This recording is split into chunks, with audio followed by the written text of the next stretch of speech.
Zenless Zone Zero is shaping up to be the best #1 gacha game out in the world right now. For me anyways. The version 1.5 live stream solidified this for me even more because we got so much in this update, guys, and so many things that I talked about in one of my previous videos talking about things that need to be changed with this game to make it better and strive for the future. While they didn't hit every single one of my notes that I brought up in that video, they did hit a lot of them because they've added things like an actual usable free-to-play skin that's on a prevalent character in the game. They've went through and enhanced the events that we're able to play in the game to make them much more enjoyable, and also just making the patches more playable altogether. Big changes coming to the arcade mode, 2 new characters being added to the game with much more intricate and deep kits that allow the hardcore sweaty players to have a much higher skill ceiling now. The character kits have much more depth to them. Also, their designs look absolutely amazing as well. Being able to customize your own personal Bangbu, a lot of small quality of life changes, and then finally, changes to the in-game as well to make it more prevalent, reinvigorating some of these older boss characters we had to make them more dangerous and aggro towards you. It's just an all-around better experience in my opinion. So that's what we're going to be talking about in today's video. Quickly going over everything they gave us in this update, and then talking about why I do think this is going to be the best gacha game of the year, and then also some small gripes that I had with this update, or small concerns that I kind of had with this update, because we can't make this a full glaze fest, can we? Okay, they still have things they need to improve on. We cannot give them 100% glaze, okay? So let's first talk about our character, starting off with Astra first, the fucking Robin of Zenless Zone Zero. Like, I do genuinely think, bar for bar, this is how Robin would play if she was in like an action RPG game, because what Astra is going to be doing is first of all entering her concert state, which, wow, Robin doesn't do that, right? Secondly, guys,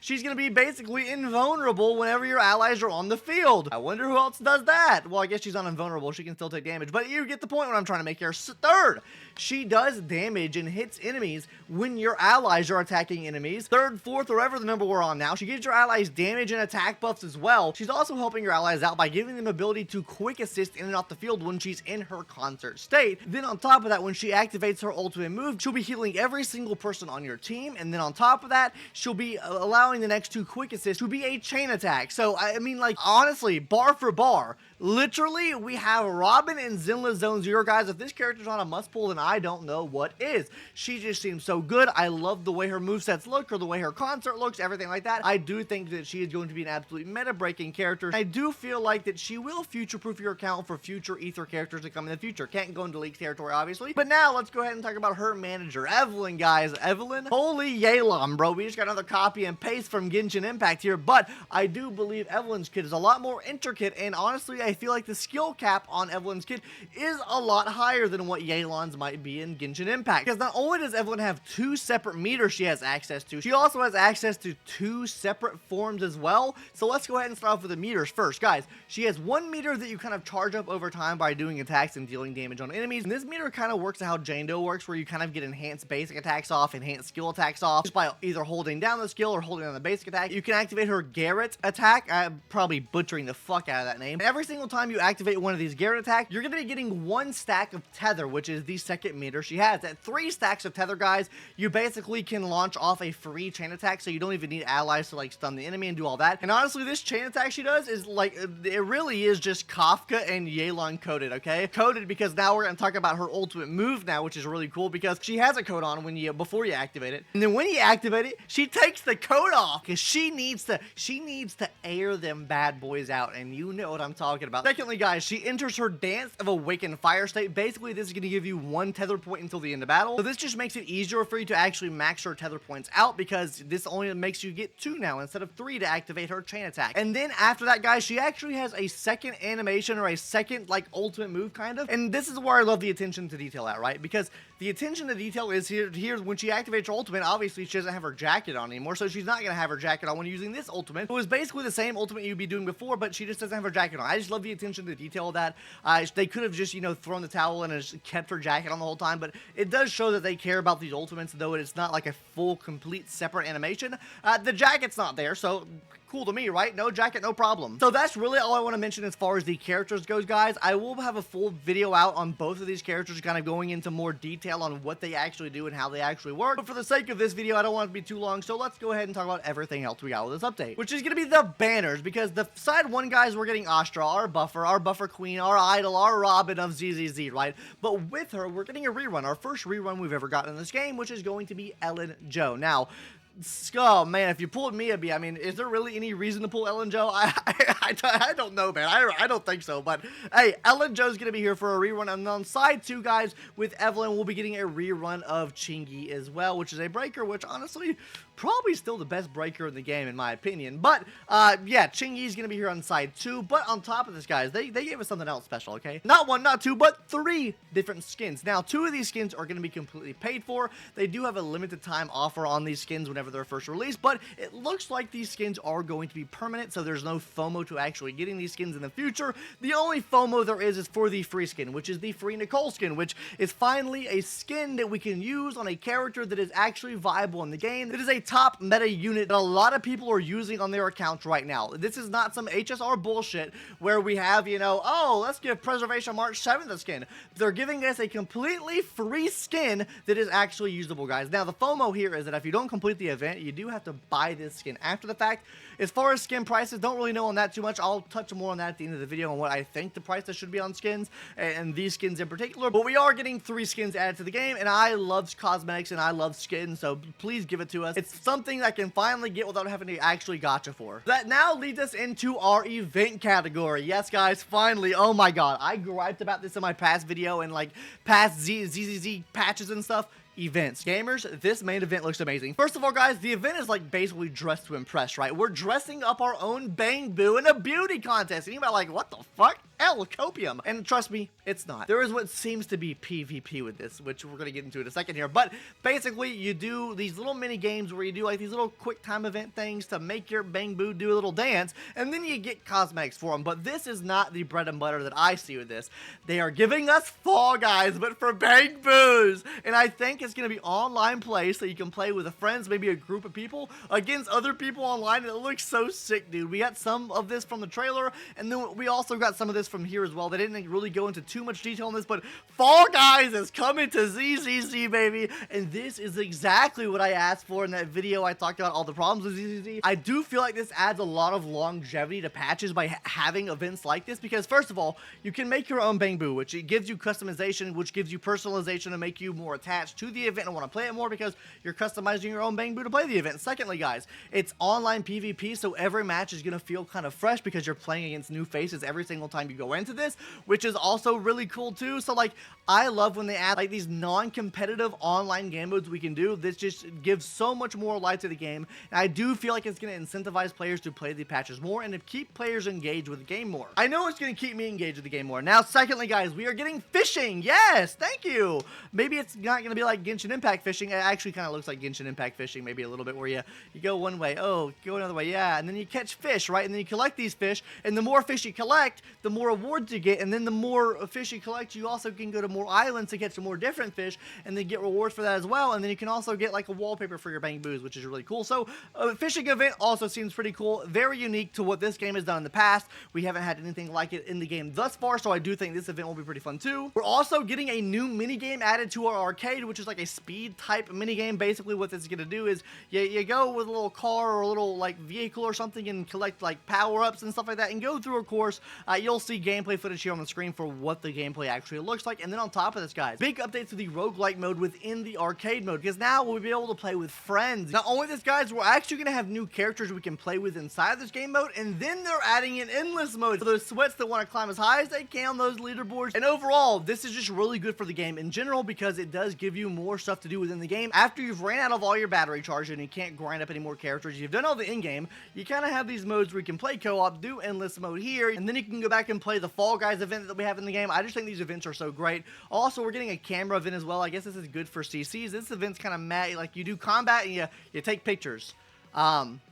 We got basically three banger events. I'm not really going to complain about this one here. And then also we're getting changes to Hollow Zero, Shiyu Defense, the Tower mode, and the other in-game game mode that I can't think of the name of right now. First of all, to the Tower game mode, guys, they are changing it so you can do it in increments of 10. On top of this, guys, they will be giving us modifiers for the first 5 floors and then modifiers for the second 5 floors of every phase we have. And each phase is 10 floors. And what these modifiers are going to be doing is basically giving you a buff, but also debuffing you as well. So they're going to be giving you something, but also taking something away, which I think is really, really really interesting, and I think the tower mode did need something like this to make it more engaging and you wanted to play the game more. I do think this is really good in the sense that it will incentivize different combat types within the game, or different combat play styles within the game, to maybe not make the game feel as stale as quickly. For Shiyu and the other in-game game mode that I can't think of the name of right now, we are getting, first of all, revamped enemies. You know that little enemy we had at the very beginning of the game, the first enemy, you'll see him here on screen? Yeah, we're getting a revamp to him, and he looks absolutely aggro. He looks like he's about to fucking push your shit in, gamers, okay? Thank God that they're going back and revamping some of these older enemies to make them harder, because these enemies just felt kind of slow, sluggish, like they're not attacking you much, and this enemy feels like a threat. He feels more of a threat than the last one did anyways. And then on top of this, guys, they will be rotating the game modes out every single patch, so that's how the rotations will work for the in-game game modes here. And then finally for Hollow Zero, we'll be having basically character trials. That's what I can amount this up to. You have 4 different characters here that you can trial and use their own preset gear, resin and everything like that to clear and get some rewards and stuff like that, so that's also pretty cool. And while we're on the topic of rewards, 20 free pulls.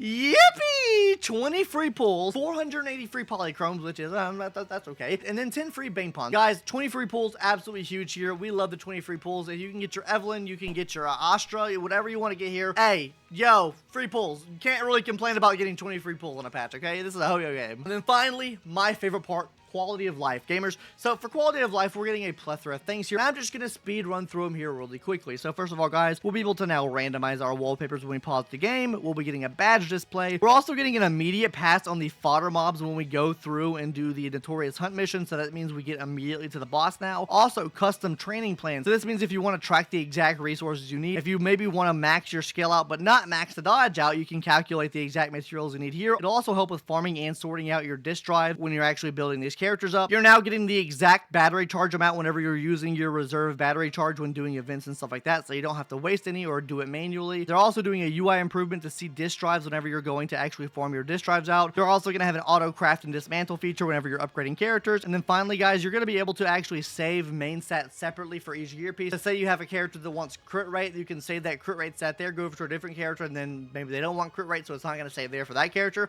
But when you go back, it'll be saved for that one character. So these are some quality of life things that we're getting. Now I want to talk about why I think this is the best gacha game. Guys, I know Wuthering Waves has made a lot of improvements, and I'm not gonna lie, I have not played Wuthering Waves, so I can't really say that that game is better than this game right now. So for me, this is the best game, right? So I am going to go back and play 2.0 for Wuthering Waves. I haven't played since 1.1, and I've heard a lot of good things about Wuthering Waves, so I do want to see what improvements are made there. But the leaps, strides, and bounds that Zenless Zone Zero has made every single patch since the release, without really there being a dead patch in between, honestly, they have not missed with an update yet, whereas for me, Wuthering Waves, that 1.1 update, really didn't feel like it did too much. Now, like I said, it could be coping. 2.0 could be completely different now, but they have just listened to the community so much. They have put in so much effort to change this game. Basically, this is basically a new game. 1.4 basically made this a new game, and now they're going even further beyond that point and making it just a better game with better events. I think the stories are going to get better from here on out. I think the characters are getting more intricate from here as well. I think they're adding more to the in-game game modes that we could have asked for. Like, they are just doing so much with this game to make it a better game. Like, what do you want? You want better combat? They're giving you that. What do you want? Better enemies, cooler enemies? They're giving you that too. They're even going back and revamping some of the older shitty enemies that are in the game and giving you new takes on what they could be like with a more aggro sense too. So they're giving you that too. They're giving you more endless content to grind. They're giving us free skins on usable like they're, I think, giving us just about everything that we could have asked for. And that's the reason why I think that is the best gacha game, because for me, HSR has been my favorite game for the longest time. Favorite gacha game anyways for the longest time. And it's just been on a slow decline, and like the devs seem like they've fallen off on some stuff, and like it's just been going downhill. The power creep's kind of out of control on it as well. Like, this is what I like to see with games, what the Zenless Zone Zero team is doing, and I cannot praise them enough for this. But with that being said, I do have some concerns, and I have some gripes as well. First of all, my one gripe, no new A rank. Guys, we really do need a new A rank. I get Hadamas free. We need a new A rank to replace him for when he's gone, right? We need a substantial DPS A rank, first of all. Secondly, I think we need a new stunner A rank. I just think we need new A ranks in general, right? I don't need an A rank every single patch. I need an A rank every other patch. That's what I really need, especially with the rate they're releasing S ranks in this game, which is probably going to be on the same pace of what HSR is doing, which is releasing 2 new 5 stars every single patch. They need new A ranks to help fit in niches, because they're going to get into a situation like HSR's in right now, where it's like, we have so much power creep in the game because we've released so many fucking characters. It's gonna be kind of hard to keep some of these base A ranks that are in the game up to speed with what the current content is. So that's my biggest gripe. Add new A rank into the game. Second gripe. We really do need a small revamp. I know you guys coped out on my last video and said, oh, you just don't play the fucking game enough, bro. What the fuck? There does need to be a slight revamp to the materials that we're getting to actually level up characters faster. I do like they've added in a feature to track that progress and how you're leveling up characters, though I do think it needs to be a little bit faster. Now, will the rewards we're getting from these events help alleviate that? That could be a thing, and I'll come with a status update after that, because they didn't like give you exact rewards here, right? But these event rewards maybe help alleviate that, and if they do, bravo, thank you, you've done what I've asked. But if they don't, we definitely need more loving care into that. And then finally, skin prices. Now, please God, okay? For the Weathering Wave skin, I think the Weathering Wave skin looks amazing. I think it does so many good things, but at max price, you're paying like $40 for that skin. Do not make these skins $40, okay? Weathering Wave skin, it changes a lot with the character, okay? While personally, I still don't think with all the changes, it should still be a $40 price tag. I think $25 max is what the price tag should be on that skin. The skins here should not even be $25, okay? While getting skins is cool, the skins are just kind of all right. I don't think they're game breaking by any means. What should the max price do you think these skins should be, guys? Because personally, I think the max price of the skins that we're currently getting in the game right now should be like 10 bucks. Nothing more than 10 bucks. I think that a Cole skin, when it goes to the shop, should be like 5 bucks, okay? I think her skin does look the best out of all of them, personally. No, I think Astra's skin looks better. I think Ellen Jo's skin looks the worst out of all the three because it's just kind of her in a schoolgirl outfit, which okay, cool, whatever. Like, cool that we're getting a skin, but I do not think these should be more than 10 bucks. Knowing it's a gacha company, though, they're gonna be like 20 bucks or some stupid shit like that. I already see it, man. Anyways, gamers, what do you think about this update? Do you think that they answered your wishes with Zenless Zone Zero? Are you excited for the update? I want to hear all your thoughts. Anyways, guys, that's gonna do it for today's video. Hopefully, you enjoyed, and I'll see you in the next one later. Bye-bye.